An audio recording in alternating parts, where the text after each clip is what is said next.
I heard you say we choose what we want, what we desire. I also heard you say we want joy and happiness.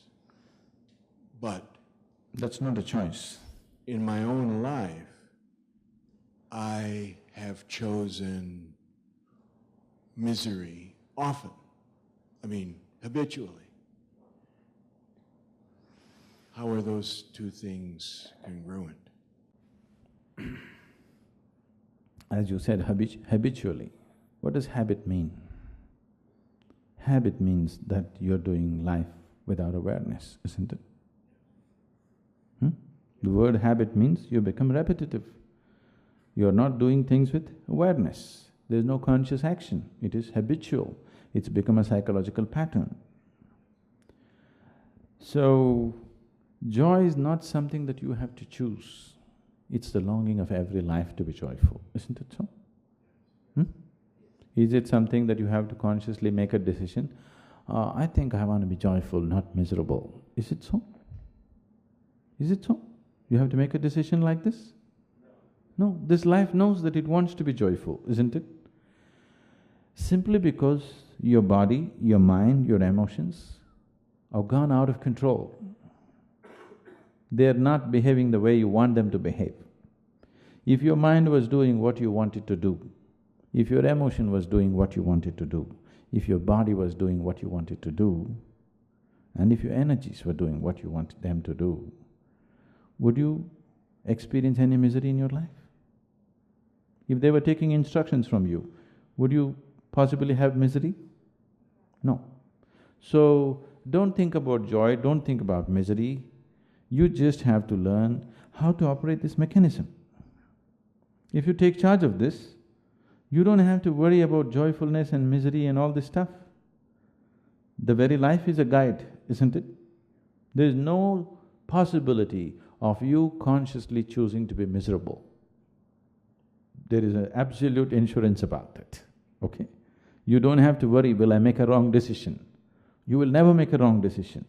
The problem is, these things have gone out of control, the mechanism has gone out of control.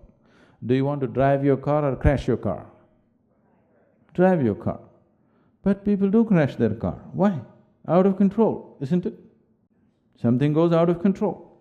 So right now, this body, this mind, this emotion, this energy which you call as myself, the combination of this which you call as myself, is in some state of out of control state. You have to take charge of it.